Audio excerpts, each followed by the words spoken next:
John? Yes, you're on.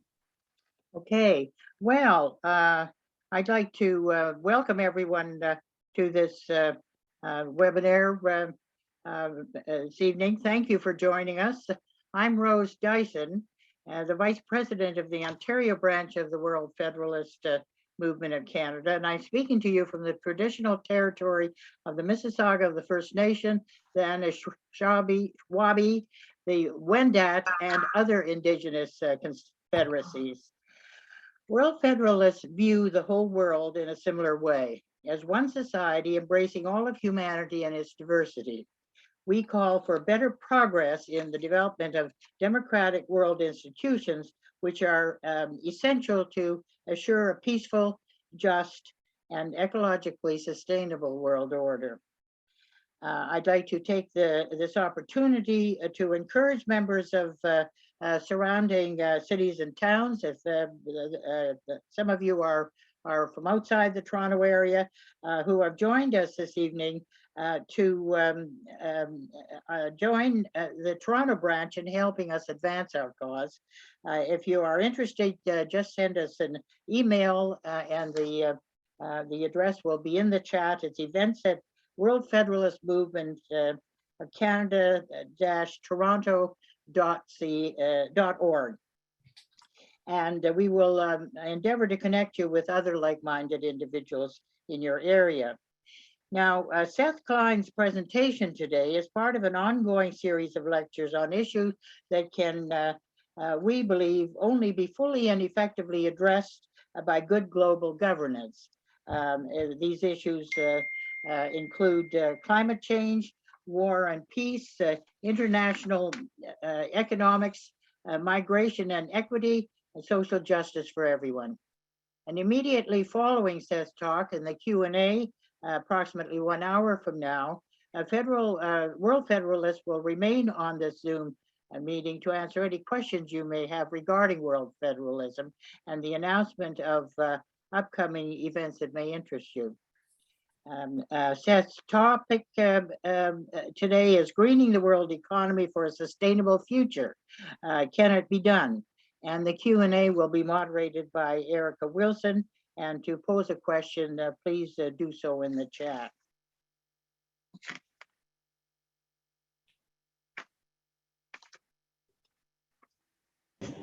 Now, Seth is a team leader for the Climate Emergency Unit, a project of the David Suzuki Institute. Previously, Seth served for 22 years as a founding British Columbia director of the Canadian Centre for Policy Alternatives, a public policy research institute committed to social, economic, and environmental justice. He is a writer, a speaker, and policy consultant, and an adjunct professor with Simon Fraser University's Urban Studies program. He writes a bi-monthly column for Canada's National Observer. And Seth's book, A Good War, Mobilizing Canada for the Climate Emergency, was published in September of 2020. Seth is a founder and served for 8 years as co-chair of the BC Poverty Reduction Coalition, a co-founder of the Metro Vancouver Living Wage for Families campaign, and an advisory board member for the Columbia Institute Center for the Center for Civic Governance. He also serves on the board of Dogwood. He's a social change activist that has been one for over 35 years, and he lives in East Vancouver with his partner and 2 children. And in case any of you are wondering, yes, he is the brother to the well-known and highly regarded Naomi Klein. So, Seth, it's all yours. Thank you, Rose.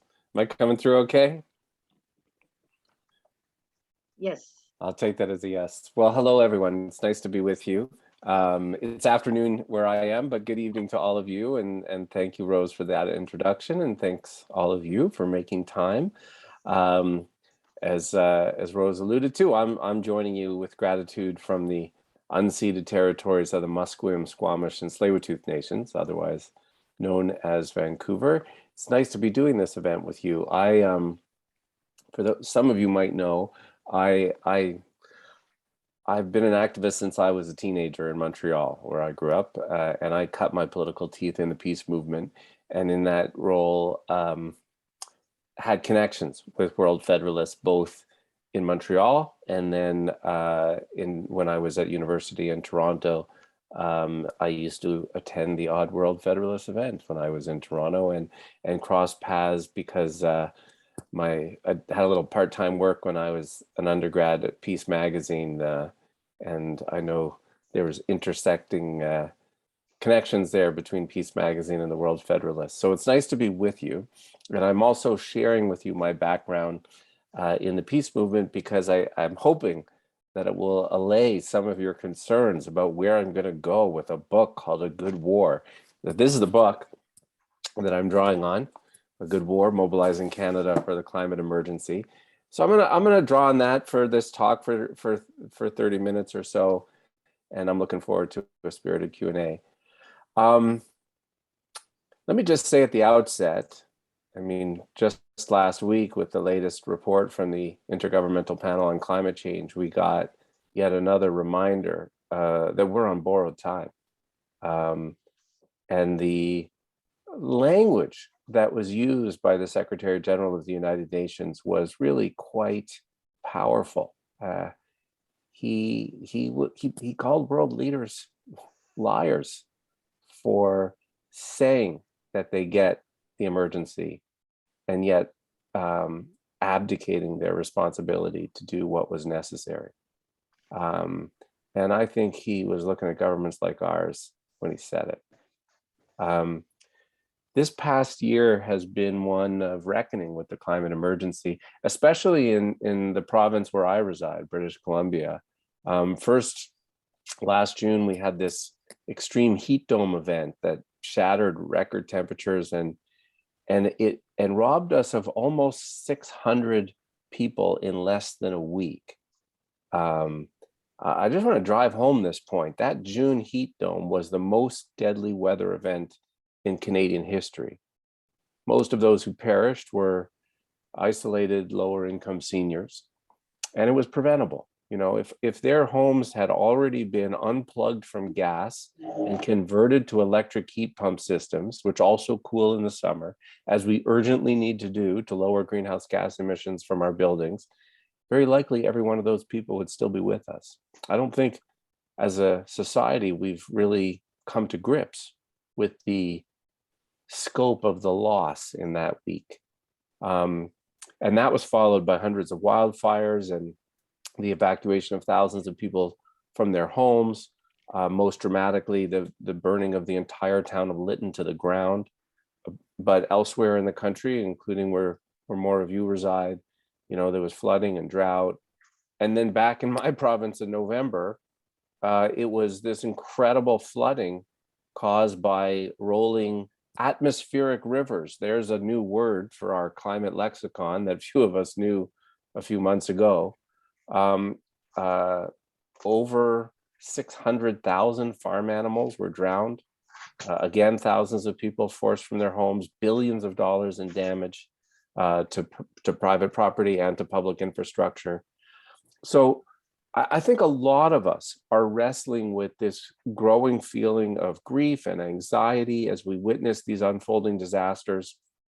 It's like we're coming out of one crisis and stumbling into the next. And I'm struck, and I'm particularly struck when you look at the invasion of Ukraine and the war there, whether it's an invasion like that or a forest fire or a flood, we are stuck in, we mobilize to put fires out and not to prevent them. We mobilize when the crisis is already unfolding, and yet we have not done what we needed to do years in advance to prevent these outcomes from happening in the first place. And that's true again, I think, with the war in Ukraine, where fossil fuel income has funded the Putin regime for years. I want to come back though to the climate events that have been unfolding in our country, I think there's a tendency when these things get talked about in the media to describe them as, oh, this is the new normal. This is not the new normal. It's just a taste of what's to come, you know. And I often try to say to people, if you've thought the last 2 years of pandemic living were disruptive, you ain't seen nothing if we don't get serious about the climate crisis. Because as disruptive as COVID was to all of us, at no time in Canada, at least, did it upend our food and water systems the way the climate crisis is and will. And as anxiety producing as the pandemic was, it didn't have the physical effects that extreme heat does, you know? Remember, I'm getting a little background noise from someone with an open mic, and maybe you could mute. In the pandemic, remember in the early months, you know, how we all gathered and we banged pots and pans at 7 o'clock. Most of us became our best selves, but extreme heat messes with our brains. It messes with our capacity to cope just when we need to be our best selves. So I don't think I need to tell this group that we indeed confront an emergency. And if we fail to act quickly, and this was reiterated last week with the IPCC, then over the course of the coming decades, things get extremely grim. A world that is unlivable and catastrophic for many, deeply uncomfortable and disruptive for all others, and quite possibly ungovernable, I say to you all as World Federalists. This is the global security threat, the preeminent global security threat that we face. And it is an ecological crisis, but I want to emphasize this point, it is just as equally a human and social justice crisis and a civilizational threat. And that's the last of the scary news I want to share with you today.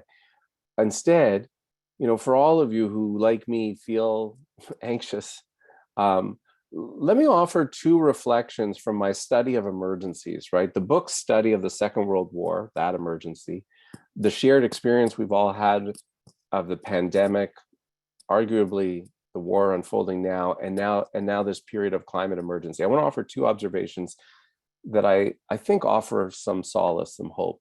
The first is this: all emergencies start with a period of denial. All emergencies start with a period of denial. And the second observation is that at some point, some sort of alchemy occurs, a combination of events and leadership that shifts the popular zeitgeist and moves us into emergency mode. And once that happens, these emergencies transform us. They transform our society, our social relations, our economy, our leaders. You know, so when you think about Canada on the brink of World War II, both the public and leadership were in denial. You know, and keen to prosecute what historian Jack Granenstein calls a limited liability war. The early months, many of you will know, historians refer to as the phony war. And it strikes me that if you had asked Canadians in 1938, you know, this gang in Mackenzie King's cabinet, do they have what it takes to completely transform Canadian society and the economy, as was about to happen? I'm certain most Canadians would have said, no, not this gang. And they had no reason to believe otherwise, because the same gang had done mostly nothing through 10 years of the Depression. But then that alchemy of events and leadership, events like the fall of France, and leadership that moved the public into emergency mode. And then fast forward to 2 years ago, at the very beginning of COVID. Remember how we all first started to hear about this new virus 2 years ago? We were all in denial, weren't we? About how it was about to upend our lives. And then that alchemy of events and leadership. I don't know what events you remember. I remember when they canceled the NBA season. I don't even watch basketball, but I remember thinking, wow, that's different. But I know it also was seeing our prime minister in front of his house every morning, giving those briefings. And similarly to my point about Mackenzie King's cabinet, if you had asked me a little over 2 years ago, are there people at Finance Canada and the Bank of Canada who are capable of quickly pivoting in the space of weeks and creating these audacious new programs like the CERB and the wage subsidy, I would have said to you, no, there's nobody home there who thinks that way. And I would have been wrong. It turns out they were. But when we come to the climate emergency, at some level, we're almost all still in some state of denial, not yet ready to leap into this grand transition. And certainly our political and business leaders are also, for the most part, still in denial about the emergency. Let me be clear, they're not in denial about the reality of human-induced climate change, but rather they are in denial about what confronting it actually requires. And, you know, if you want to see the latest example of that is, you know, the 2 days after the latest IPCC report, the Trudeau government approved the Bay du Nord project, the deep water fossil fuel project off the coast of Newfoundland. That's what I mean by the new climate denialism. And that's what we're up against. So the alchemy's first ingredient, the transformative events, those are already occurring. That's what these extreme weather events are. But the alchemy's second ingredient, the leadership, they're still not there yet. I hope and believe that my book calls on us to adopt an entirely new and different approach to the crisis than the one we've pursued to date. The book endeavors to tell the truth about the severity of the crisis we face, but I've been gratified that for the most part, people are finding it an unusually hopeful book. And the original twist, as I've alluded to, and as the title suggests, is that the book is structured entirely around lessons from the Second World War. Now, as I said before, there's no small irony in me coming to this framework that I'm invoking. And I want to acknowledge that, like many of you, I'm sure, I also wrestle with this war analogy. My own activism started as a teenager in the peace and disarmament movement in the 1980s. Moreover, my sister and I are the children of Vietnam War resistors. That is why we happen to be Canadian. But despite that history, I am now strongly of the view that climate breakdown requires a new mindset to mobilize all of society and galvanize our politics and to fundamentally remake our economy. Actually, I wonder, I might just take a moment to read something from the intro of the book that I think has resonance for those of you whose background is in sort of the international peace movement. So here's an excerpt, if I may read from it. Allow me to speak directly to a core doubt that's likely occurring to you at this point, a yeah, but voice in the back of your mind.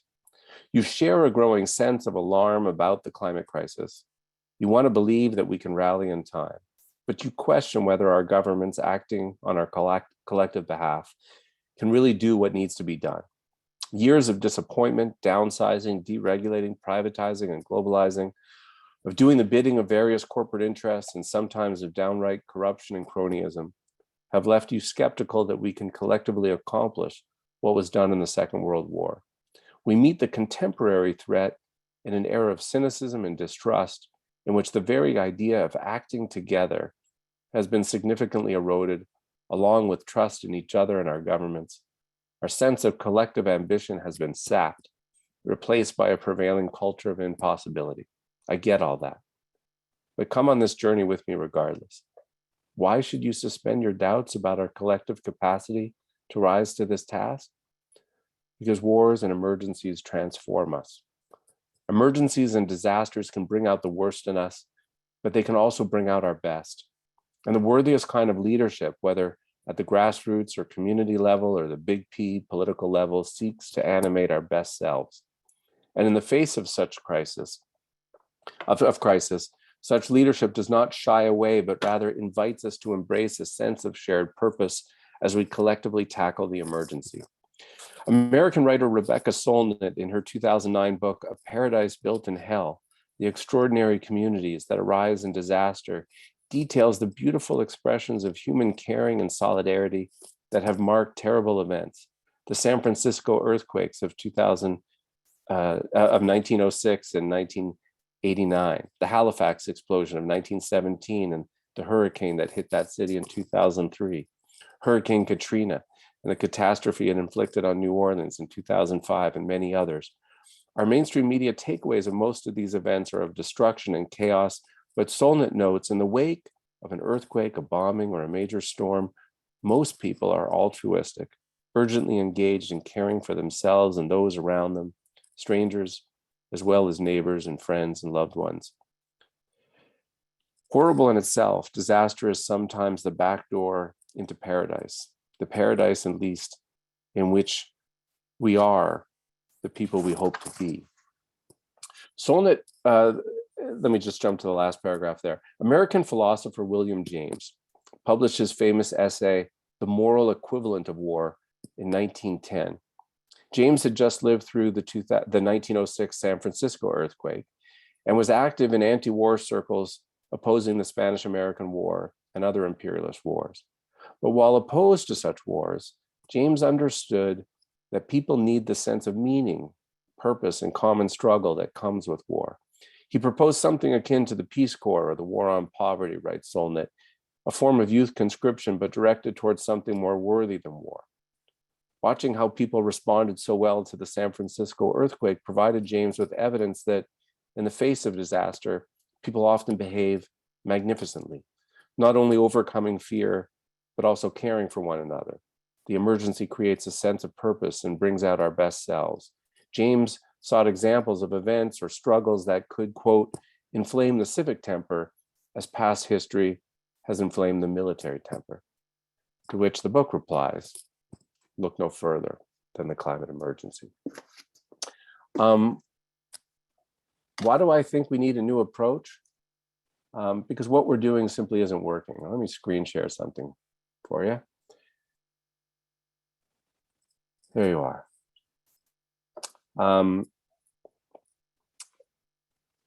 The slide shows Canada's greenhouse gas emissions going back the last 20 years. You see it? A little hat tip to Greta Thunberg there with her apt description of climate promises to date, says so much blah, blah, blah. So let the chart sink in.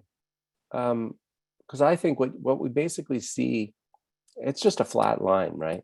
Little ups and downs, but it's basically our GHG emissions plateaued at an historic high. To put this in the language we now understand from the pandemic, we have failed to bend the curve.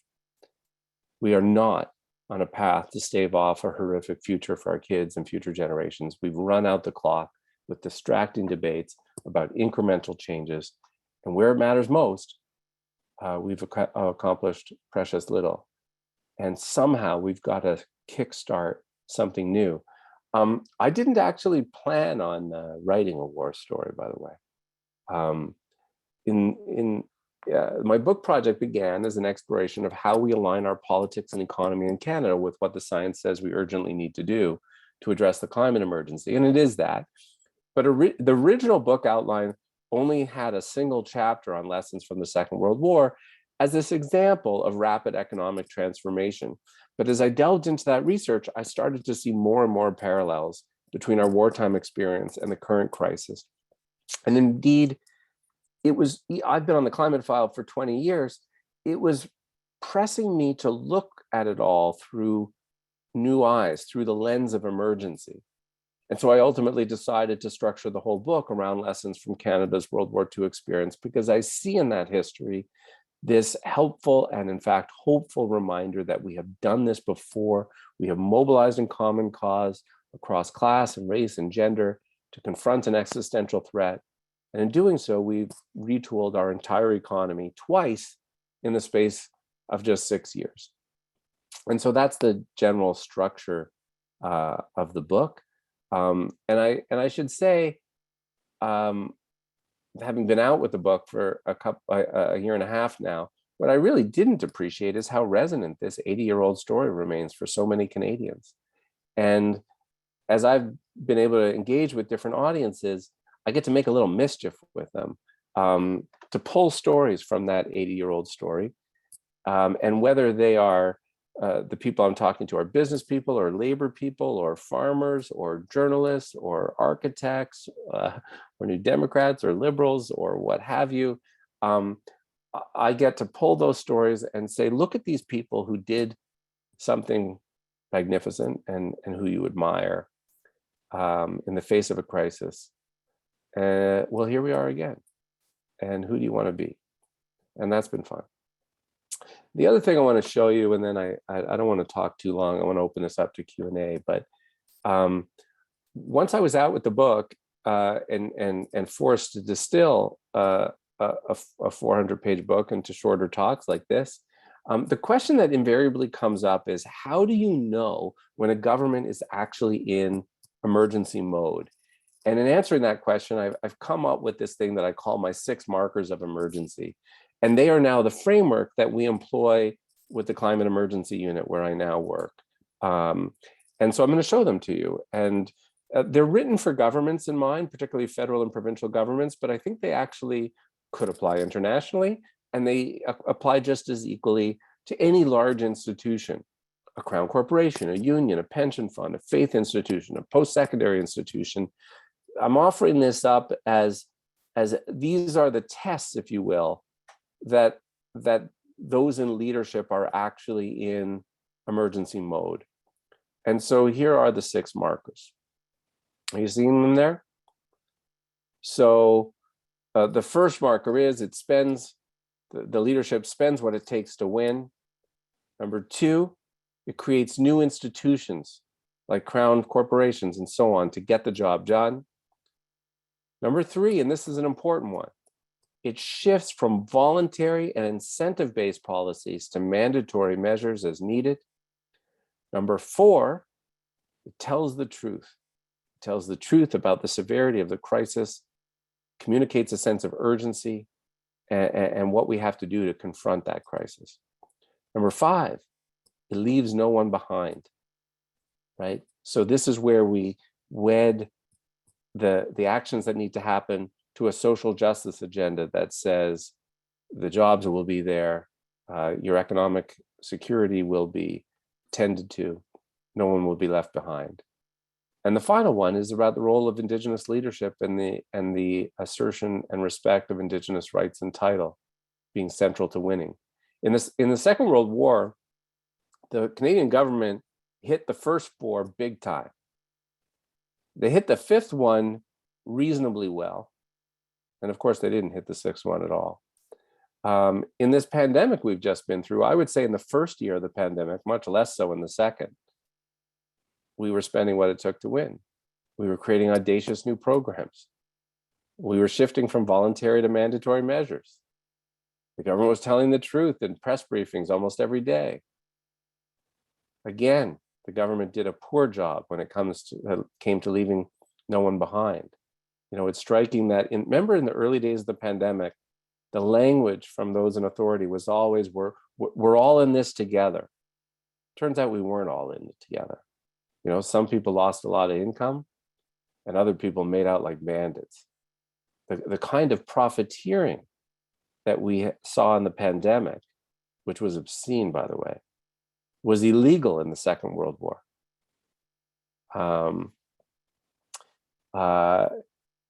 And just to jump ahead to that one, it's really, you know, there's some climate science policy people out there who say, don't link the fight on climate to social justice and inequality. You know, don't make this any harder than it has to be. It's complicated enough as it is. I strongly disagree with that view. I disagree with that view because, first of all, these issues are inherently linked. The richer you are, the higher your emissions. The poorer you are, the more vulnerable you are to climate change. But mostly we got to link these things because that's how we win. Again, I've kind of become everyone's caricature of a weird uncle or something. I always go back to the war and I say, like, as challenging as that was, as much money as the government was spending prosecuting the war and arms, look what else they did. They brought in an excess profits tax. They increased taxes on the wealthy and corporations. They brought in Canada's first major income transfer programs. Unemployment insurance comes in the war. The family allowance comes in the war. The Marsh Report, this famous historic report that lays out the whole architecture of the post-war welfare system, is offered up to Canadians as a pledge and a promise that the country they will come back to will look different and be more fair than the one they were leaving behind. that's when the recruitment numbers really start to happen. That's when the mobilization comes. And I see an echo of that in the appeal of the Green New Deal today. When you link bold action on climate change with bold action on economic security and housing and inequality, the support for the bold climate action doesn't go down, it goes through the roof. It's more popular than any political party. This is how we win. Because when you're asking people to engage in a grand undertaking and to take a risk, to take a leap into a whole new society, you got to make that pledge and promise that the society that comes out the other end is going to look better and feel more just and more fair than the one they're leaving behind. I mean, I could go on at great length about each of these 6 markers, but I'm already at 35 minutes after the hour, so I feel like I shouldn't go into more detail about all of these markers, the spending and the new institutions. You can ask about and the mandatory measures. Feel free to ask whatever questions about those you want, and maybe we can talk together about what all of this means in terms of international institutions, because I do have some thoughts on that as well. But let me just close with this. Like many of you, as I read the latest scientific warnings like the ones we got last week, I'm actually afraid. And I feel deep anxiety about the state of the world that we're leaving our kids and those who are going to live out most of this century and beyond. All of us who take seriously these scientific realities, I think, wrestles with despair at some level. That is the ambiguous time in which we live. The truth is, we don't know if we're going to win this fight and if we're going to do what we need to do in time. But here's where I try to tap into that weird uncle and say, consider this. In the Second World War, Canada was a population of about 11 million people. And from that, over 1 million Canadians enlisted. Over 1 million were directly engaged in military production. That's remarkable to me. And yet it's worth appreciating that all of those who rallied in the face of fascism 80 years ago, you know what they didn't know? They didn't know if they would win. We forget that. It's sort of to state the obvious that for a good chunk of the war's early years, the outcome was far from certain. We know how their story ended, but they didn't. And they rallied regardless. And in the process, I think, surprised themselves by what they were capable of achieving. I feel like that's the spirit we need to invoke today, because these next few years are make it or break it for us and our kids and our grandkids. This is it. We're at a crossroads moment again, where we have to decide what kind of people we want to be. Thanks. Let's talk. Thanks, Seth. That was very interesting. Erica, I think you're going to take over now. Yeah, thank you for that, Seth. That was a really wonderful talk. I know you've covered a lot of these subjects in depth, so there's a lot of places the Q&A can go. I want to take the moment right now to invite people to either put your questions in the chat or raise your hand if you have a question. I'd like to kick us off with one directing the conversation a little bit to reform. We are the World Federalist movement, and so I'm wondering, you spoke a lot about a lot of change happening in emergencies. What types of reform do you see possibly the Canadian government taking and possibly influencing larger action abroad to help the people who want climate action to happen actually be represented and have these important steps be taken? Well, the first thing I want to say is I actually think the Canadian public is ahead of our politics right now in terms of their understanding of the emergency and their willingness to entertain truly bold policies. And our politics is a bit stuck. This is we are kind of in the period of our awkward interregnum. And it's reflected by these incoherent things that keep happening, as I alluded to, where 2 weeks ago we got the the government's latest emissions reduction plan. And it's better than any that we've seen before. And after, I showed you that flat line of emissions. This latest plan will start to bend the curve. The problem is it's not going to bend it at the pitch that either they say it will, or more importantly, what science says it has to be. And in particular, in the Canadian context, and this was reinforced by the budget and by the bid and oil decision, they aren't telling the truth because they want to believe that they can be serious climate leaders while still expanding the production of fossil fuels. The emissions reduction plan assumes a continued expansion of production, but offers up a fantasy, which is that we can produce more and while having the emissions go down. Now, even if that was true, it's irrelevant. When they say the emissions are going down, they just mean the production emissions. The problem is, it's like, the analogy I've invoked, I actually took it from a columnist in the Washington Post. It's like Philip Morris telling us that none of their factory workers smoked while producing cigarettes. Who gives a damn?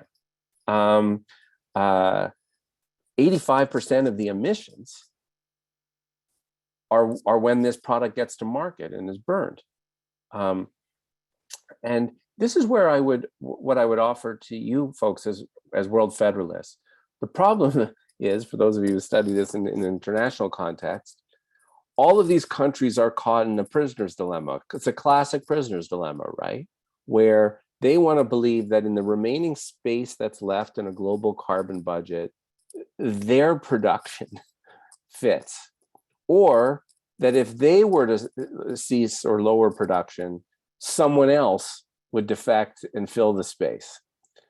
So that's why I think there's great importance in this initiative for a new fossil fuel non-proliferation treaty. A treaty like that is sort of a path out of that prisoner's dilemma, so that we can have coordinated reciprocal reductions in actual fossil fuel production. And those countries that aren't willing to prepare, we should invoke all kinds of sanctions, like we are with Russia right now. But right now we are living in this period of contradiction of wanting to say we're climate leaders while increasing production. That's where we're stuck. Yeah, I thought your point about the new climate denialism was really poignant in a time where we can say out loud what we need to do and then do the exact opposite. Let me screen share one other image with you, just so we're all on the same page. This is Canada's record on greenhouse gas emissions compared to the rest of the G7. Like, we're not leaders. Every G7 country does better than us. None of them are doing enough, but every one of them does better than us.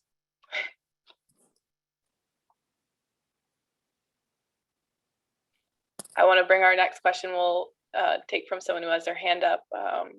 Rose, we'll start with you, and we'll move to Fiona after.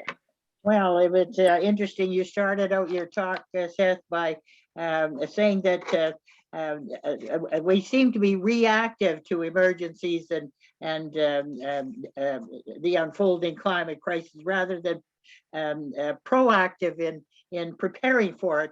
Unfortunately, prevention has always had a very low priority in human nature, whether it's in the healthcare delivery system or wherever. So I suppose that's partly what we're up against.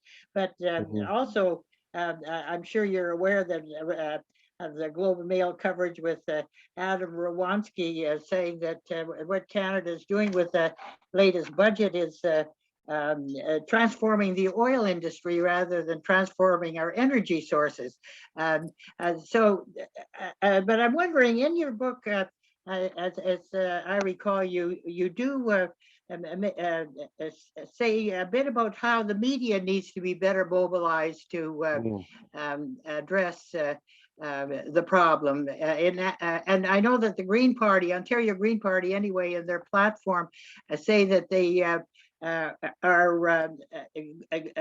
they want to eliminate advertising fossil fuel intensive products of one kind or another. Do you what are your thoughts as to how we might better mobilize the advertising industry to not give out so many mixed signals to the public in terms of raising public awareness of the problem or educating us about the nature of the crises and urgency of doing something? All great points and a great question.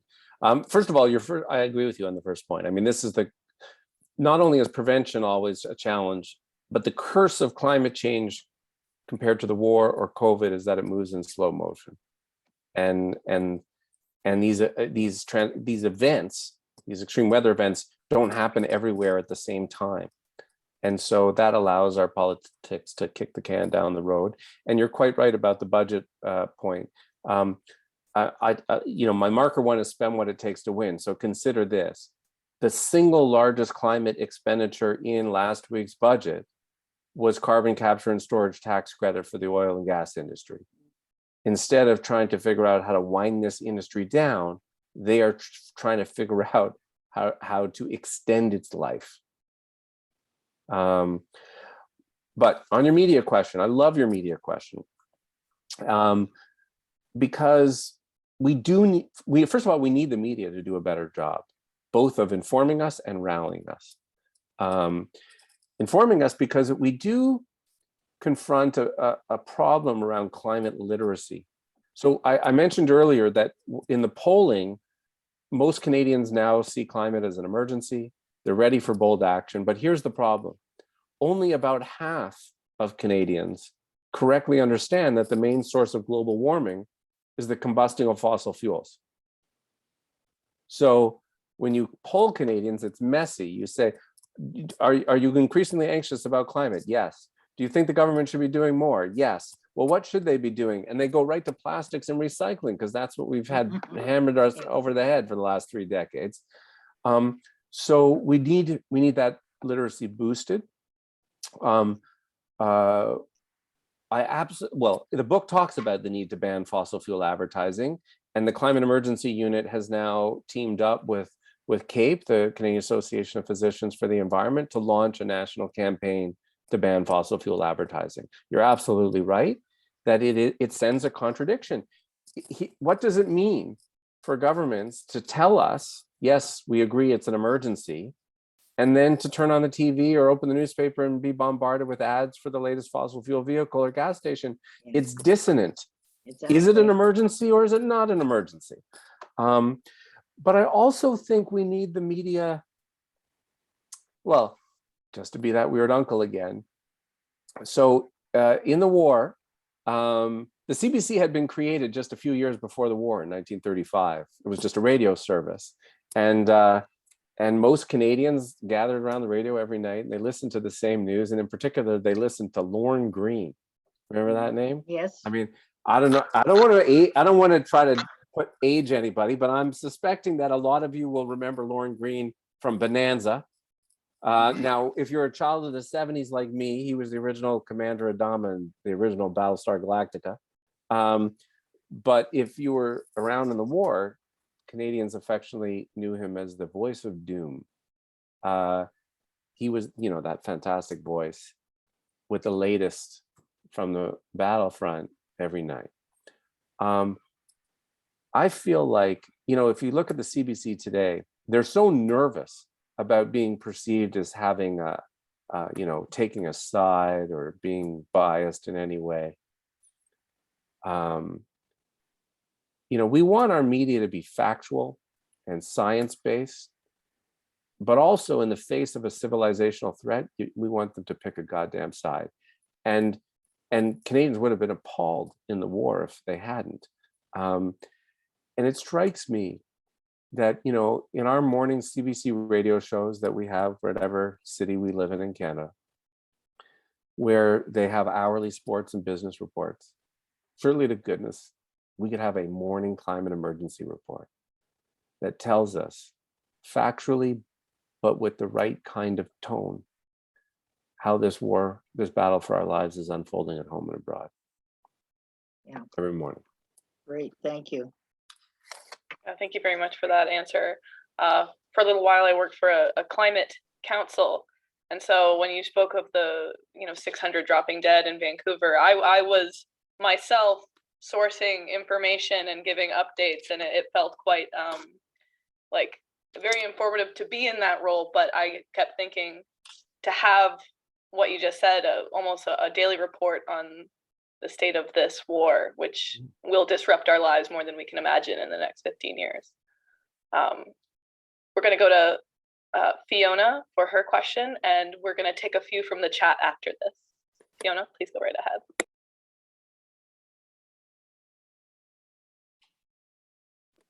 Fiona, you're muted, so we can't hear. Just wanted to say that I loved your book, Seth. It's a really good book to think with. It opens up so many conversations and so many positive ideas. And I wish I felt as positive now as I did when I read it. A few things have happened since then, and yeah, COVID, obviously. And as you said, I basically think the federal government dealt with it pretty well. But one thing it really did show us, I think, was an enormous problem that Canada has, is our kind of federalism, which quite frankly just ain't working right now. It seems to me really at any level.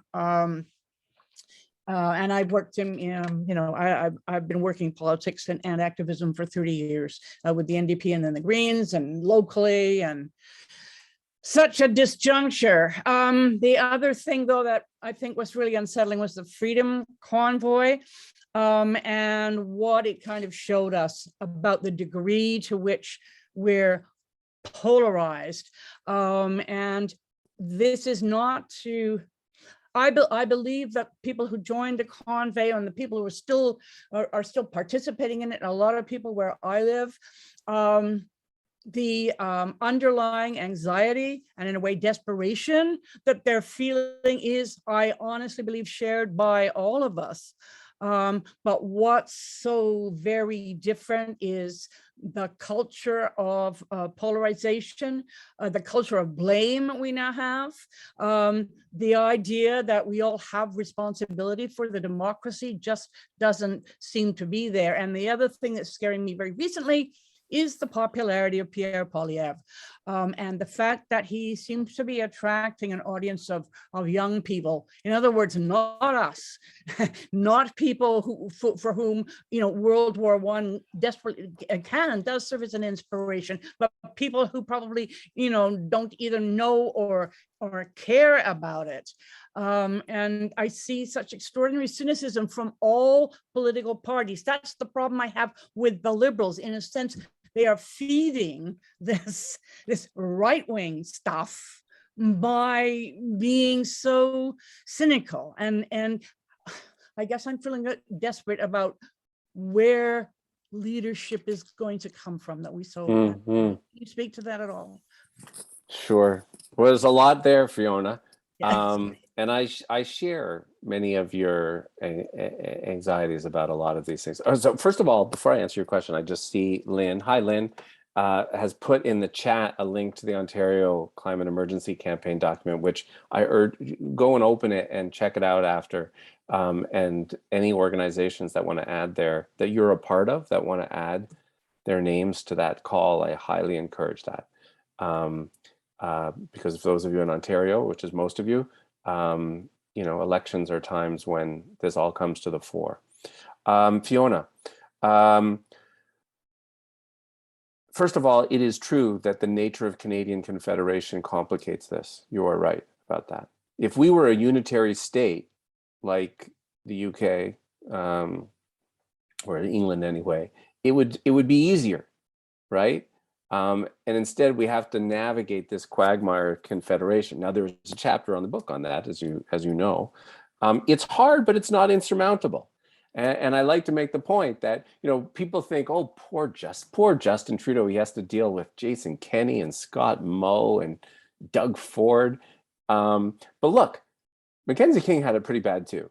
He had to deal with Bible Bill Eberhard and Mitch Hepburn in your province and Duff Patullo in mine. And I mean, these guys hated his guts, by the way. And they were big, prickly personalities. And you know what they did during the war?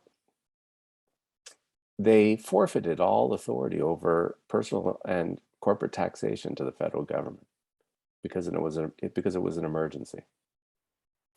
This is my point.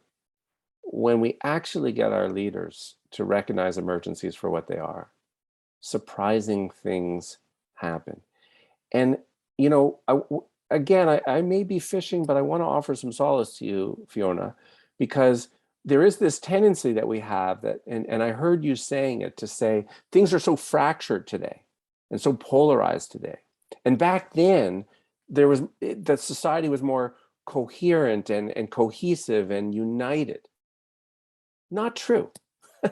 You know, as you may remember, if you looked in chapter 5, if you measure inequality in Canada in terms of the share of wealth going to the wealthiest 1%, and you tracked it over the last 100 years, you know what year had the peak inequality in Canada? 1938, the year before the war. And it was only months before the war that there were thousands of Nazi sympathizers marching down some of our streets. So when we watch some of this far-right stuff and division happening today, remember, we have seen some of that before. And we did not go into that earlier emergency united. The unity was forged in the doing. The social solidarity was forged in the doing. So we do need leadership that will forge that again. And we need good policies that will help it along. So one of the things that I recommend in terms of the Confederation challenges and the fact that pockets of the country are highly dependent on fossil fuels, Alberta, Saskatchewan, Newfoundland, the northeast of British Columbia, we need a new federal transfer. I think we should have a climate emergency just transition transfer, big and audacious, 20 billion a year. And let's divvy the money up, not by head like we do with health and education transfers, but divvy the money up by GHG emissions. So let's take Alberta.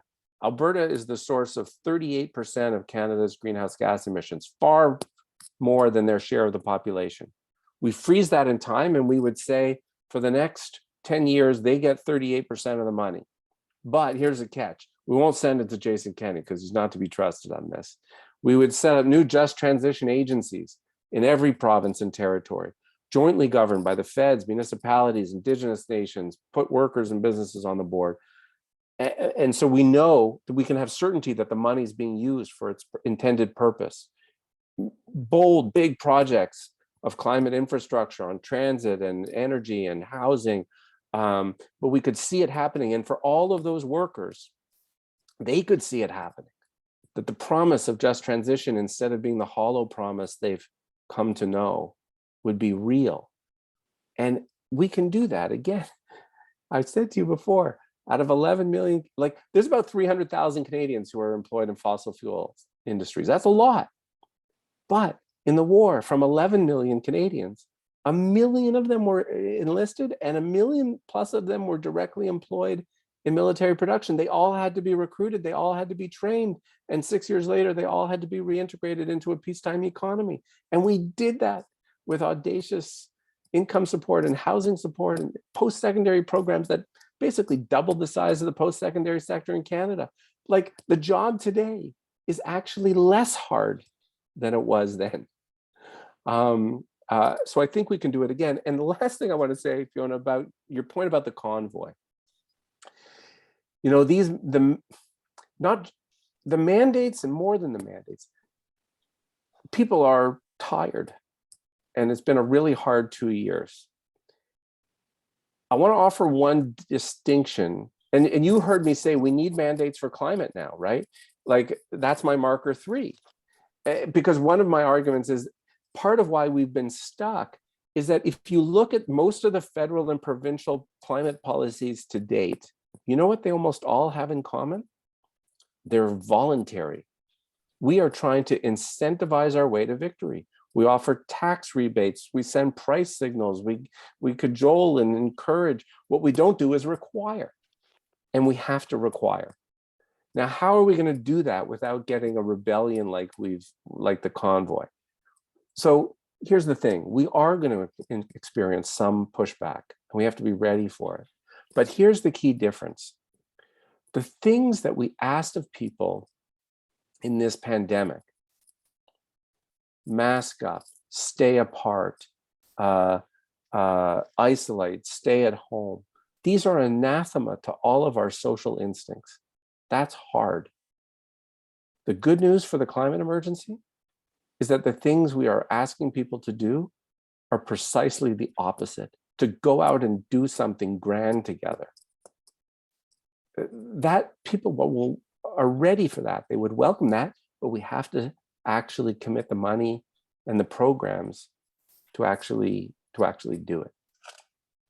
Sorry, I went on a great length because there was a lot in your question.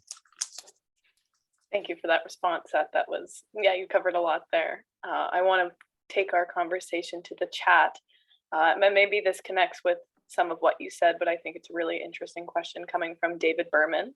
How can the current profiteers, the military-industrial complex, be brought into this most important war? Is it perhaps an emergency that might spawn this action, or is there something more policy-oriented that could bring us in that direction? Well, first of all, let me reiterate that it is going to happen. The question is, going to happen in time. And when you actually start to adopt the 4 markers that I mentioned, the speed with which it can happen is remarkable. Let me give you one example from the war, right? An American example. Think about the timing. Pearl Harbor happened in December of 1941. In February of 1942, 2 months later, the last civilian automobile rolled off the assembly line in Detroit, and for the next 4 years, their production and sale was effectively illegal. Now, all those car factories were plenty busy, and all those workers were gainfully employed, producing something else to meet that emergency. Not because, and none of that happened because of the goodwill or patriotism of the big 3 automakers. It happened because they were ordered to do that. We're going to have to do that again in order to achieve the transformation at the speed and scale that's actually required. And on the profiteer side, I mean, we're gonna have to require that certain sectors of the society ante in to help pay for that transformation. Just to give you an example, when I said earlier that the kind of profiteering we saw in this pandemic was illegal, the way they did that in the war is that they went to every major industry, and they went to the 4 years before the war, still depression years, 36 to 39, and they averaged out the profits.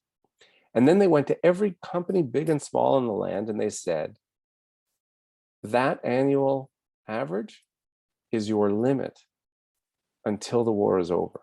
Meaning once your profits hit that level, your marginal tax rate went to 100%. That's how they made it illegal. But it was more than just getting the money from that. It communicated to the public in much truer words than what we got in the pandemic. We are all in this together. Everyone's going to have to ante in. Thank you for that. Let's go back to our audience questions. Kim Hughes, I see you have your hand up. We can move to you. I just want to remind everyone, please have your question in mind. I appreciate thoughts, but we want to keep it concise so we can get the most out of Seth's time here. Thanks very much. I'm coming from Shawnigan Lake, and that's the closest people here are the Cowichan tribes. So I thank them for being on this land. Seth, I'm curious to know if you've seen the documentary that has come out of New Zealand. It's called Milked, and it's about their big agribusiness. I guess milk and dairy products, including powdered milk products, which is incredible to me, is their largest export. And apparently I guess in particular methane and other pollutants resulting from that industry is larger than the fossil fuel damage, than the damage done by fossil fuels. And anyway, I'm just interested in your opinion about, moving to a plant-based diet and getting off big agriculture, and where that sits for Canada in terms of our whole picture of hurting the environment and the land and the water, etc. Good question. I'm not familiar with that particular documentary. So in the Canadian context, which doesn't have as large an agricultural sector as New Zealand, directly agriculture is the source of about 10% of our emissions, but that doesn't include what we're importing or transportation. It's sort of only direct emissions from a combination of methane, including from cattle in particular, and fossil fuels from various fertilizers and the use of fossil fuels on farms. So I'm not expert in the agricultural sector, but the point is we need to get to zero. So every major source of GHG emissions is going to have to, it needs a path to zero. And the markers framework, I believe strongly, offers a guide to any sector. So what the agriculture sector likewise needs a combination of policy sticks and carrots. The carrots being financial supports for farms to transition, and there's all kinds of exciting things on climate that are possible from the agricultural sector, including changing our diets. And the stick is what's going to have to be mandated, right? These transformations can't be voluntary; they have to be supported. And we need a whole new crown corporation. So one of the examples on the war is I talk about how C.D. Howe created 28 crown corporations and so on. There can be whole new crown corporations in the agricultural sector to help support and drive that transformation. So it's certainly a piece of it.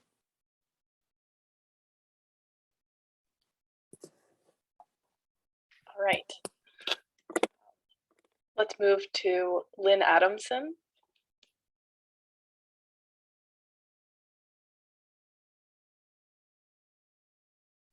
Hi, thank you. And thanks, Seth, for mentioning the Ontario Climate Emergency Campaign, because we're working on that towards the election, and also following the election, it'll be a long-term campaign. We have 70 groups signed up now, and we'd love to have 100 by our launch on April 20th.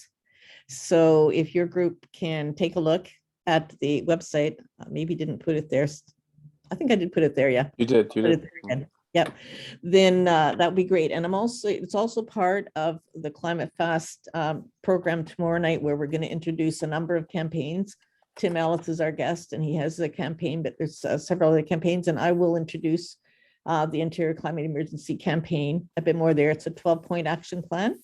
So you can go read it, or you can pop in tomorrow night, register and join us for that, which we'll also be recording. So I'm really thankful to Seth and others from the Climate Emergency Unit, Tracy from BC, and our new staff, the new staff member for Ontario, Saba, for their guidance in developing this campaign for Ontario. We really are taking those markers seriously and putting out a program that we really want to have the parties respond to. So we've sent a questionnaire, and we hope to get answers back from all of them, and also to have individuals who sign up. So you can sign up as an individual. We have 500 so far, so we want to keep getting more signups, and we'll ask people to send that plan to their candidates during the election, so that they understand that climate matters to the voters in their constituency. So that's sort of the basic plan, and please take a look at that. There's rallies coming up in Toronto, May 1st and May 14th, but for my mind, to actually get people to write to their candidates is going to have an influence that even a rally cannot have. So it goes beyond that. So check it out, and I'll put my email too. So if anyone wants to just write me, of course we need volunteers and help introducing the campaign to other groups. So I'll pop my email in there, and any questions I'm happy to answer. Thank you. Yeah, just happy to reinforce that. And if people want to scroll, maybe Lynn, you also want to give the website again for the Ontario campaign. Really want to encourage people to check that out. I also, if you back up a bit in the chat, just shared the link to the Climate Emergency Unit. And if I have a specific ask, it would be that people sign up for the newsletter there. It's just the easiest way to stay informed of the campaigns that we're involved in. The idea of the Climate Emergency Unit is to create coalition tables around the emergency ideas, sectorally, provincially, federally. So we're working with Lynn and her group and others in the Ontario campaign. There's a British Columbia campaign. There's now a Newfoundland campaign. I saw someone in the chat talking about Angela Carter's media work. She's in the book. She's fabulous. And she and our Atlantic director just co-chaired a whole Just Transition Coalition in Newfoundland. And they're gearing up to keep the fight up on Baie du Nord. There's the ad ban campaign. So get on the newsletter and figure out choose your own adventure. It's wonderful to see these being used as an opportunity for networks to cross paths and hopefully spread to the most people, because this is really what we're looking to do, especially with the climate crisis. Our next question also comes from the chat, and I scrolled way up because it stuck out to me and I forgot about it before moving on to the next one. So this one comes from Jay Scott. So he says, thank you for your presentation, Seth. What is your take on the next climate emergency, Baie du Nord? How come we weren't able to mobilize to stop it like we did the Shell project off the coast of South Africa? And any suggestions? Well, first of all, I think we will stop it. It's going to take work, but I certainly don't think it's a foregone conclusion. Part of it is, I think it was late on a lot of our radar. I'm just going to confess that I hadn't even heard of Baie du Nord until about 2 months before the decision. And I don't think a lot of us had. There was a real division within the federal cabinet over this approval, and the wrong side won. Part of that, I think, and this is why I really always come back to this point about the need for the just transition transfer. The reason the side that said yes won is because to people in Newfoundland, no alternative job plan has been offered. We have to be presenting people with a hopeful alternative if we're going to say no to projects like this. But while the federal government has green-lighted it, and it's devastating, I mean, it's an act of arson to approve something like this. The final investment decision from Equinor, the Norwegian company, has not come yet. So, you know, I feel the same way about projects like Trans Mountain Pipeline in my province. Like it keeps getting approved, but it doesn't mean it's going to happen. That depends on us. We're going to move back to audience questions. Mike Nickerson. Thank you, Seth. I've heard your presentation before. This focus is on the motivation to get the country working and people in general working on the climate emergency. A lot of the things that we can do, well, you know, the parallel with the war is let's change our industry to making windmills and solar panels, which is a two-sided approach in that it also involves a great amount of mining and manufacturing, and you know, there's a problem there. But I'm wondering what you think about a cultural thing, because our culture is one that's been brainwashed into mass consumption, and it's the production for consumption is one of the really big production of carbon dioxide. So we're trying to say, well, let's look at that culture and try to stimulate a shift to something that's more focused on what we do with our lives, relating, learning, all that stuff. More fun, less stuff is the catchphrase. Can you say anything on that? Have you thought about that? Yes, I think you're right. So first of all, every choice we make has environmental impacts. So there's no denying that the kind of mining and environmental impacts that will come from whatever it is we need to mine for batteries and solar panels and so on has an environmental impact. It's not, there's been good work done that it doesn't hold a candle to the environmental impact of fossil fuels. but we need to be aware of it. We need to do it well. But in agreement with your point, there is a tendency, I think, and I think the government is guilty of this, of just saying, we just need to electrify everything, swap out all the things that use fossil fuels with electric, and our job is done. And that's not true. We do need to change a lot of things, and we have to consume less. And part of consuming less, like take for example, transportation. The answer is not to simply replace every fossil fuel vehicle with an electric vehicle. That would be better, but it would still have a big environmental impact, and it would still clog our roads and so on. The point is to transform how we actually live and get around, to design cities in a way that people can walk or roll to most of the things they need, and to design them in a way and make accessible in a way that you frankly wouldn't want a car, because you would just want to take an electric bus or some other form of public transit. Part of what I feel as well for me in the appeal of the Green New Deal, the Green New Deal isn't just about electrifying everything and tackling climate change. It's also about changing the balance between what we are expected to do on our own and what we do together. Transit is an example of that, but not just transit. It's a chance to say to people, whether you're working like a fiend to make money to cover your kids' childcare and your parents' elder care and your kids' post-secondary education and your pension, just chill out about all that stuff, because we're going to do those things together. We're going to pay for them differently, and it gives us a chance, as you say, Mike, to think about what's a good life. I'm glad the conversation got brought to consumer culture, because I think it's a really important slice of the equation here. I want to ask a question. There are some who have postulated that perhaps moving to a no more growth economy, I think it's the 9 planetary boundaries is the sort of academic theory. What are your thoughts on this? Is this realistic, or is this so counter to the status quo that the realization of a world that doesn't aim for that upward line on our graphs is just not something that we're probably going to see? I have a slightly different and slightly controversial take on this. I want us to just stop talking about growth.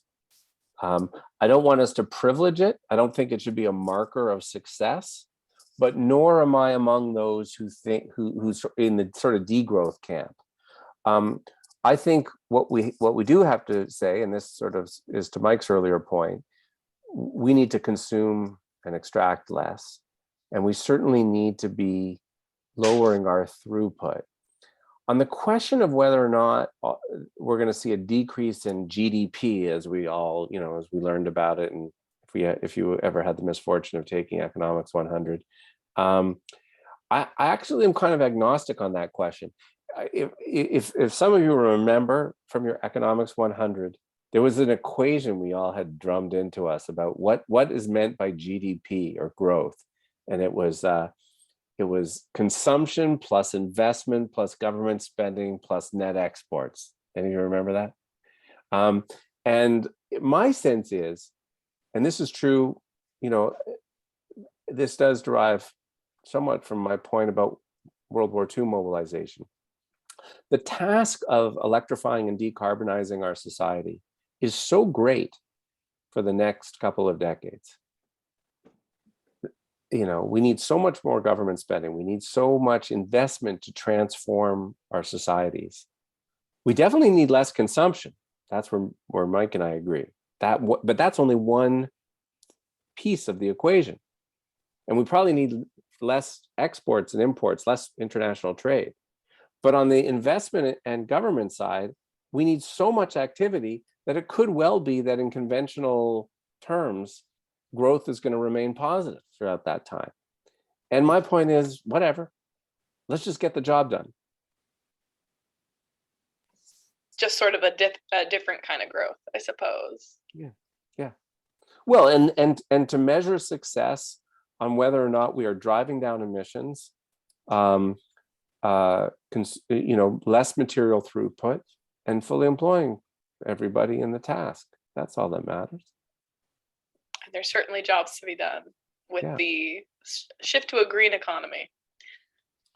We'll move next to Patricia Phillips for her question. Yeah, I'm just going to say it's funny because I think of Mike Nickerson and talking about measuring well-being. And I think we could be using a different vocabulary for what it means to be, when we're talking about growth, but measuring well-being. And it's not always bigger, more, consuming more, etc. I was going to mention that I think back to a few years ago in Concordia University hosted a convention and we had Carol Off, Rick McInnes-Ray, and I think it was Romeo Dallaire and a few other people talking about the responsibility to report. And this was after the genocide in Rwanda. And I think that the journalists, we should be encouraging our journalists to be reporting more actively and unbiased in the concerns about our climate and environmental degradation. I think of also Andre Picard, who has done an excellent job with the COVID concerns and how he has balanced his reports.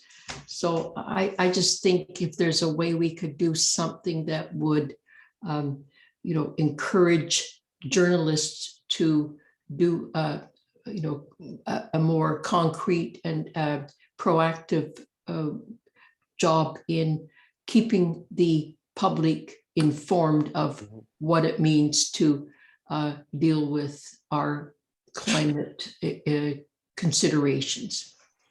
Patricia, I would encourage you and everyone to do precisely what you're saying. The neat thing about this media age that we're in, like, I don't know if any of you are on Twitter. I'm kind of active on Twitter, and most of these journalists are on Twitter. Like, and I send them messages, prodding and encouragement.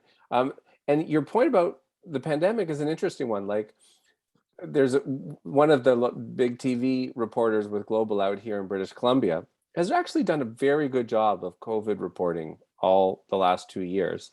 And so, I tweeted at him, I was like, this is great. You're covering it like an emergency, and now do that for climate, please. So we can all do that. Send them a note.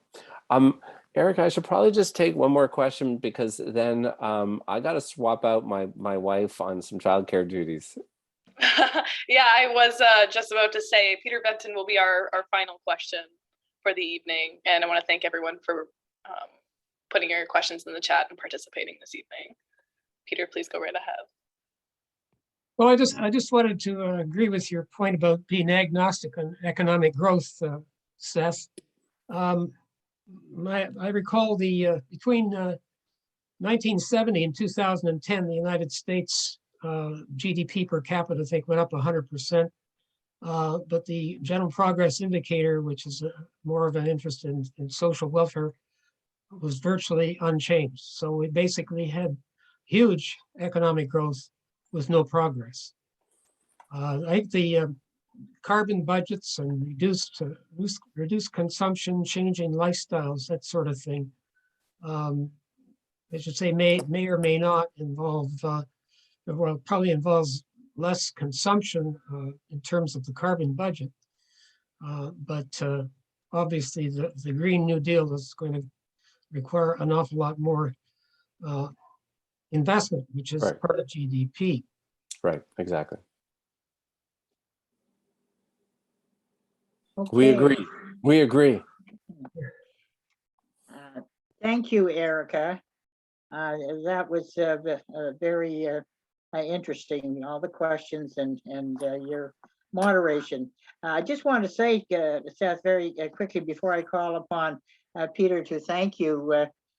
for your presentation.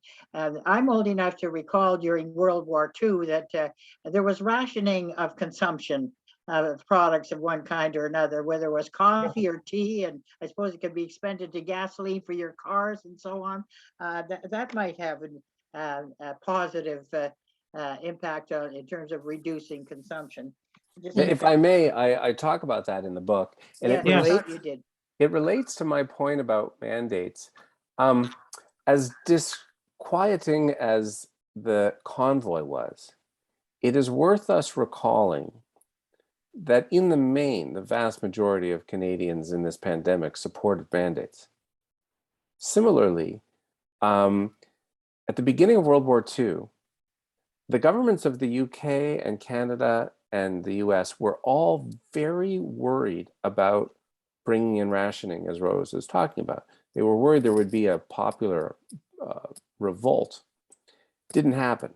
It ended up being that rationing was one of the most popular things that happened, because it was a way that everyone could play their part and do so knowing it's fair. I'm convinced that people would feel the same way about most climate mandates, because the thing is about Canadians and most people, in the main, most of us want to do the right thing and do right by our neighbors and fellow citizens. But it irks all of us, because no one wants to be a chump, that we would do the right thing and our neighbor wouldn't, and our neighbor would undo all of our good work. That's the beauty of mandates. You don't need to worry about your neighbor. Your neighbor's going to have Everybody to has come do it. along. Yeah. Okay. Well, thank you very much, Seth. Just before I turn things over to Peter, I want to invite all of you to join us again on April the 19th at 7, where we continue this discussion. And needless to say, Seth, if you're free, we'd love to have you with us again. Lynn Adamson, I hope you'll join us to help us organize and determine how the Toronto branch of the World Federalists can respond to some of the things we've heard and the suggestions that Seth has made and has come out in the discussion. We already work, some of us, closely with Lynn. She's not only the highly regarded and revered member of Climate Fast, she also works with Just Earth, which is part of the Climate Action Network. So we value her her newsletters and the input she gives us on progress being made and trying to mobilize us to do more. So Peter, over to you. Okay, well, Seth, just wanted to start by saying that in December of 2019, there was a great debate, the Monk debate, that the neoliberal capitalist system was broken and they needed some alternative. That was 2 months before the onset of COVID. The question of what the alternative was, I think, is essentially what you have presented in your book. So I wanted to thank you so much for coming to the group here to present it, to get us started on the book. And I think we should be providing copies for every member of the House of Commons and the provincial legislatures in the country. But anyway, thank you for getting us started on that path. Thanks very much. Thanks, everybody. Take care. Okay. And so now we're into part 2, are we?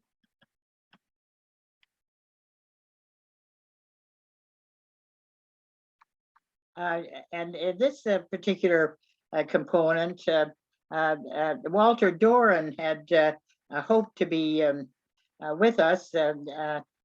He's national president of the World Federalist Movement of Canada.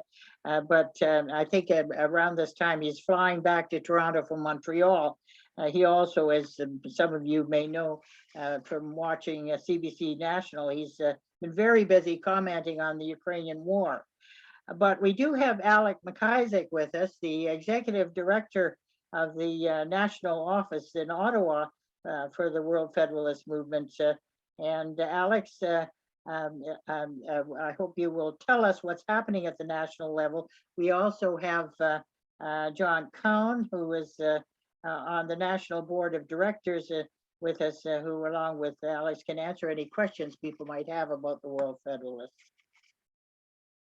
Can I make a comment, just wrapping up the discussion previous? Sure. A number of people mentioned, yes, let's reduce consumption, but we're talking about a cultural shift, and reducing consumption is looking at it from this side, from the current system where consumption is a big deal. When we've made the shift to a post-climate crisis world, then we'll be looking at the enjoyment of life, at the upgrading our human potentials and ability to get fulfillment from being. I just wanted to, we have to be able to perceive that there's a different cultural mindset that we have to cultivate in order to be able to create that post-climate crisis world. That's where the media can help us more than they have been thus far. Instead of advertising products as much as they do for consumption and throwing away the obsolescence factor, that all needs to change. But I think there are some encouraging signs. Maybe that they're not happening soon enough. The fashion industry, for example, it's become, I think, more fashionable now to recycle or restyle clothing than to start from scratch all over again. Just how widespread that'll become remains to be seen. Any other comments, questions, suggestions? That curbing advertisement will be a major ask on the part of the government. There's a $600 billion industry worldwide. They always have been the biggest advertisers, the government, you're saying. The advertising industry that says we need things to be happy, 600 billion a year. Yeah. Rose, I'm trying to get Alex to unmute. Okay. Not sure he's there. Where do we start with the advertising industry, though, Jake? Do you have any thoughts? I think every industry has its advertising wing or component or budget. There's something in Seth's book which is going to ban advertising for vehicles, for fossil vehicles. Yes, and the Green Okay. Party of Ontario already has that. Advertising is a huge waste in our economy. I think it's about 4 to 5% of GDP. And it basically does, for the most part, very little to change people's attitudes. It possibly has some small impact on increasing consumption. But of course, it's irrelevant when we're into a situation of rationing in terms of consumption. Well, I'm not sure about that, Peter, because advertising takes on so many different forms today. It's they're the ads that we get on television or in our mainstream newspapers and so on. But there's also advocacy advertising and product placement in entertainment media and also in news production. So it's done in a lot of very subtle ways and can be something that overlaps with propaganda. And just consider the war in Ukraine right now and how much we're hearing about how effective propaganda was. And getting back to World War II, John, what was his name? The guy that started the National Film Board. Its original purpose during World War II was to produce propaganda to help mobilize people. John Grierson, you're muted, Peter. One approach to the advertising is just limit the tax deductibility to basic information about what a product is and what it does. But once they start trying to create that psychological effect, and particularly, pitching to young children and shaping their habits, forget the tax deduction, right? Like, do it on their own dime and tax that as you would everything else that they earn. It's just a waste of resources. Well, also, if you wanted to start with the children, Mike, we could, in the rest of Canada, this is something I've been lobbying on for over 20 years. We could introduce a ban on advertising directed to children 13 years and under on the basis of research showing harmful effects. The province of Quebec have had this in effect in place for over 25 years. And there are many other countries in the Western world that have it, but the rest of Canada somehow hasn't caught up. So that'd be a good idea to ban that. Fiona has her hand up, Rose. Okay, Fiona? Thank you. Partly responding to Jay Scott's comment about consumption, saying that we've got to be a little bit careful that we don't only speak from our own perspective, because I see most of us are older, and I assume that most of us are probably comfortably off. I'm not. I live under the poverty line. Not only do people in other parts of the world, they have never had anything like our degree of ability to consume and our comfort level. So that's one reason why sometimes it's sort of sometimes hard to share this point of view with those who haven't had. And I should say that what I find disheartening at the present time is that coming out of COVID right now, the first thing on the minds of everybody around me, and I live in a small Southern Ontario city that has been in economic decline for 40 years, people are so seriously worried now about their ability to house themselves in the face of the incredible increase in housing prices and in prices in everything else, whether we're in real inflation or not.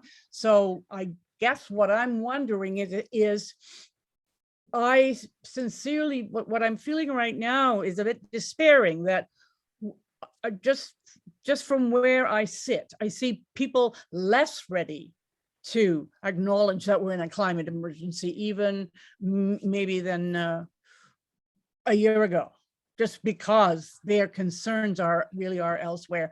How do we deal with that? How do we deal with that? You know, as say Ontarians going into an election, even in our municipal elections? That's a good question. Is Lynn still with us? I guess we, Peter has his hand up. okay, Peter, do you have some suggestions? One of the key things in Seth's book is affordable housing, which is basically going to reduce the cost of housing by increasing the supply ahead of demand, which will drive down prices, particularly, and reduce rents. And a lot of small towns that some people are getting by because we have publicly provided housing, but it's on a minimal scale compared to what is involved in Seth's book. Lynn, you have your hand up. Yes, thank you. You're talking affordability as an issue, right, Fiona? That in the public mind, people's immediate ability to live their lives is a concern somewhat overriding the sense of climate emergency, which many people do not get yet.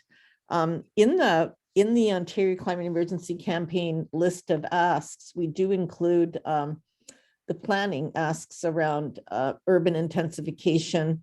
So housing that can be provided in such a way as we don't do urban sprawl and take over on the farmlands and wetlands and forests is really important. And the current government is just wanting to do expand whatever the developers want, wherever they want, and take the planning decisions out of local communities and just, wide open Ontario. So I'm scared if the Conservatives get reelected with a majority, that there will be 100, 200, 300 fights across Ontario around specific project developments and that we won't actually have any power to change it.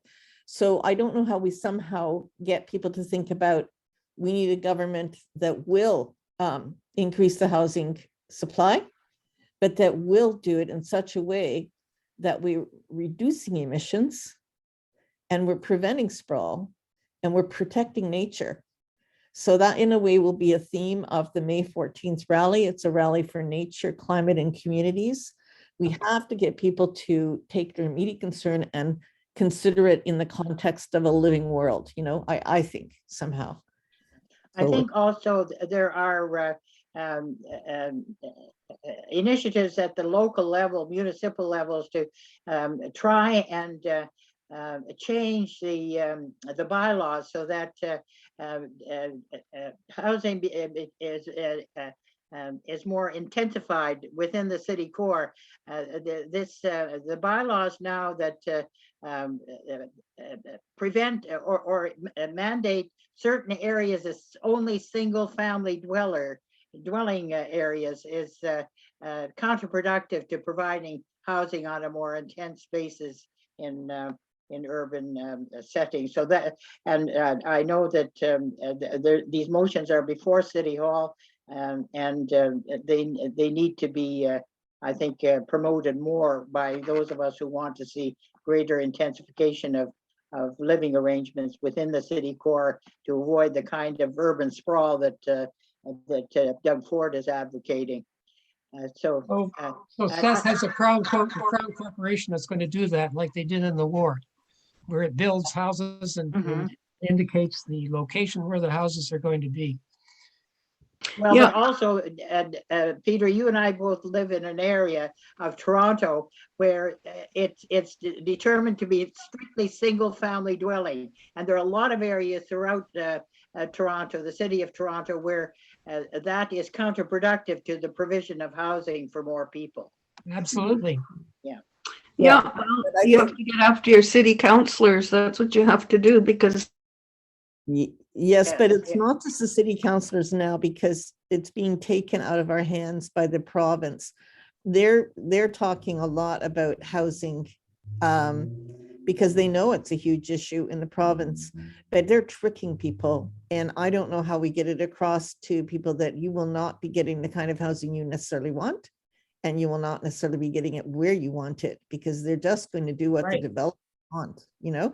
I don't know how we make, do enough voter election, what's the report, advertising, but we're going to be launching our campaign and hopefully people will pay some attention to it.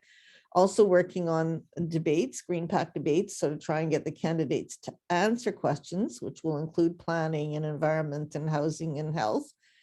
So if anyone's not connected with one of those debates in their area, let me know. I'll put my email in again. Doing them in the selected areas where the outcome is not foregone conclusion. Okay, I see that Paul Stevers is with us in this discussion. Earlier in the webinar, a question arose as to whether the military can be mobilized to be greener or more committed to fossil fuel reductions in some way. You've worked with them to some extent, Paul. Do you have any thoughts on where that's going these days? Well, I do know that that they are in the, that there's efforts to go to net zero, and it's not something that I've had direct discussions with the people that were involved in design, but I think that that big things can happen because they have a big procurement budget, and that technology can really change it. Okay, now of anything I've seen in the last the last little while, well, the last few years in terms of what you can do in a big scale. Okay, I think that the military can really change the game. Okay, in terms of what they do, and if you're interested, I can explain the vision I see for what can happen really by the military and what can happen, I think, even on a global scale, if you guys are interested in what, from my view, from technical background view. Well, I think we will be following up on that, Paul. That sounds interesting to me, and I've heard you on this before. I see that Alex is with us again. Alex, do you have anything to report on what's happening at the national level? Hi, no. It's great to have that event. Wonderful to see you all. Sorry, I was on a call earlier with Dr. Spencer. I was earlier on a Project Save the World podcast today, and there were some edits that they need my consultation on. So yeah, thanks all for participating. And as always, I left those links for our future events and everything, and look forward to seeing you there. Thanks. Okay. Any questions for Paul to continue what he said? I see that someone has entered into the chat that the military does not have to account for their emissions right now. In other words, the new Climate Accountability Act that was passed in earlier prior to the last election, it doesn't have an impact on them. Are they going to? Yeah, but okay, but that's also true in the States, that the US military doesn't have to account for it, but simultaneously they've announced that they're committing to net zero. Okay, so, and I think that's what the Canadian military was doing. I was going to do a quick check on that, but I'm pretty sure that if I was remembering correctly, all of the NATO countries, those militaries are all committing to net zero. So they're going to be doing a lot to reduce their emissions and buy carbon credits and things like that. Now, you guys, that things are underway, like, you know, in a big scale. Today, just tonight, I read that 5 multinational corporations have just committed $925 million for carbon removal credits. Okay, and they want to spend money on accelerating technologies like direct air capture and other things that are going on. And you'll notice that I put in the chat window, I think a revolutionary technology that is the biggest thing I've seen, where you convert waste plastic into a carbon capture device. And they calculated that they can do it at $21 a ton, which is 1/5 of the typical price to capture CO2 from flue gas. Now, from my view, is that this can be scaled up globally, and you can be capturing CO2 from cement plants, from coal plants and things, and doing it with waste plastic. It's like a game changer with what can be done. So feel free to click on that link that I put in there, and you can see that technology-wise, really big things are possible. So in other words, Paul, do you have a slightly different take on the government budget and the amount of money they earmarked for carbon capture? And in other words, you think that's a somewhat encouraging trend, or? Well, there's a startup facilitator called Foresight, and they're working on clean tech. And there's also the CRIN group and things like that. And I've been involved in their meetings, and I've been very impressed by how aggressive they are on really moving, substantial technology forward. Okay, like to give you an example, there's one of the world's largest fuel cell companies developed a technology that they put it on a coal plant emissions. They generate 80% more power from the same ton of coal, capture 90% of the CO2, and reduce NOx emissions by 70%. It's like a completely like miracle product. And I couldn't believe it. But basically, this is like the world's largest fuel cell company doing a project with ExxonMobil. Okay, so if you look at some of the things that are coming down the pipe, it's very big. Okay, another example is a company I'm working with out of University of Chicago, Illinois. They developed a technology to take CO2 and create renewable energy from. Okay, so you take basically renewable fuel. So you take CO2 and then you make renewable fuel. And this takes power. This takes wind power. And when Seth Klein was talking today, that what we need was job creation for the people in Labrador. Well, that's it. They have massive amounts of wind power. And what can be done And what I'd like to explore is to use these new technologies where they're actually taking wind power and creating renewable fuels instead of pulling the stuff out of the ground and making lots of money doing it. Okay, so if you look at what's happening simultaneously, so if you look at computers or the electric cars or other things, you're having rapid technology development in each area. And if you put together all those things at the same time and you do it in a complementary way, I think that can be the biggest thing that you can do to change the game in terms of the technology. Okay, so you basically take complementary technologies in a logical way and put them all together. Okay, and then my vision, what I proposed to the UN about a month ago, was that we would engage the sustainable energy centers around the world. And one good example is the University of Waterloo Center for Sustainable Energy. And they have experts in different areas. And the real benefit you get is when you take you take useful technologies in different areas and you combine them into a good combination.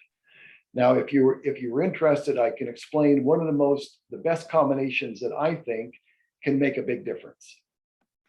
Now, somebody in the chat has posed the question that I think is on the minds of many of us, and it's certainly been expressed in response to the government's budget.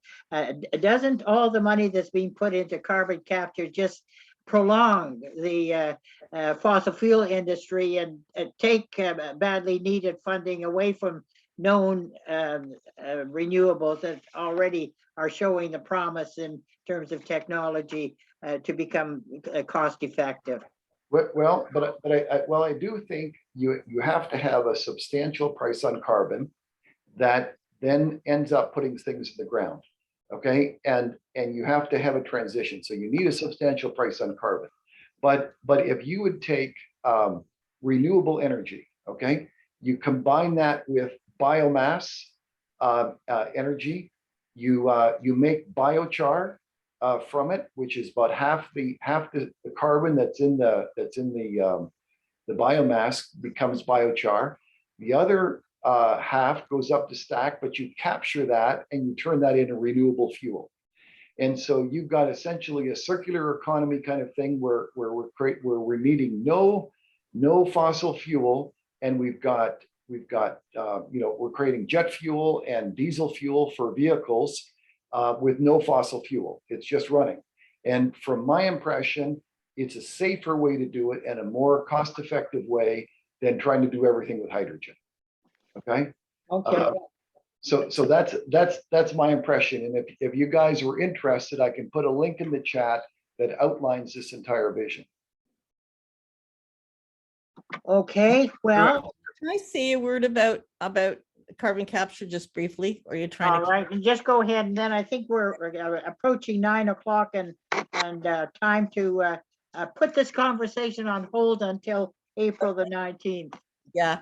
So I just wanted to say that in my conversations, even my conversations with Diane Sachs, believe it or not, the carbon capture, and certainly if you look up the IEA report, they say we're going to need some forms of carbon capture, which will be most valuable to us after 2030. It's not really going to help us get to 2030 because a lot of that stuff is not working yet.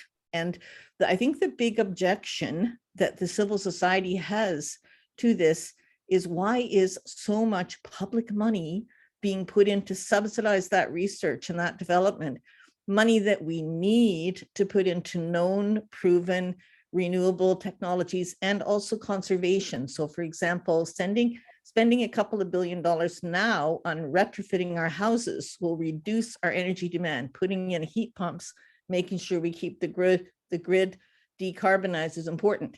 But there are sectors, and I think these are what Paul is thinking about, heavy industry, that could use some form of carbon capture to reduce their impact. But that is a minor part of it. Most of what the fossil fuel companies want to do with carbon capture is reduce the emissions that come with developing oil and gas. And that is not helpful because, as said before, that is not helping us get off oil and gas. That's continuing to produce it. We're not going to get there by expanding. But you know, there are certain specific uses. It just shouldn't be that all our public money is going into it. You know, certainly the carbon price increasing, which could increase a lot faster than what it's currently scheduled for, will cause people to reduce their emissions that they put out. But anyway, I just wanted to mention it. It's slightly more complicated than yes or no.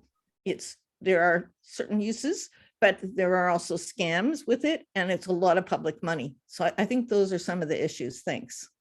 And if I could mention a couple things, one of the companies that were presented at one of these technology things from talking about, where you take the oil, let's say the tar sands, and you make carbon fiber tanks to store hydrogen.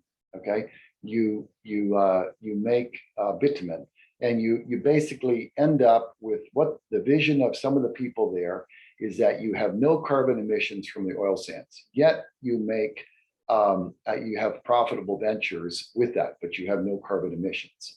Okay, and so there's a number of things that can be done, and I think it's useful to look at the different technologies that are possible. But in order to make all these things happen, you need a real substantial price on carbon, so that when you put it into the air, you have to pay, and that there's other ways of doing it. Okay. Now, one last thing is that there's leapfrog improvements in technology. That outfit that I told you that was in Illinois, they're claiming that compared to prior technologies, they're 100 times more efficient. So it's not like a couple percent more, but there's huge leapfrogs in technology that are game changing. So these are the kind of things that I think can be done and need to be scaled. Okay, well, on that note, I want to say that we've come to the end of our evening, and on behalf of myself and Toronto Board of Directors, I want to thank every one of you who are still with us for joining us and participating in this event. Erica Wilson has left us for moderating. John Cowan, you've done an excellent job on the technical side of things, and Here. yeah, Peter, and you behind the scenes, you've done a lot. And I don't think Norbert DeCosta, our president, is with us tonight. He's in India, but I think he'll be back by the 19th. So again, thank you very much for joining us. If you're not already a member, do consider joining us as a member. And see you, everyone, on the 19th. Everyone that's been involved in this discussion or registered for it will receive a link or a reminder of this evening and a brief synopsis of what was discussed. So with that, I'd like to thank you and say good night. Right. Night.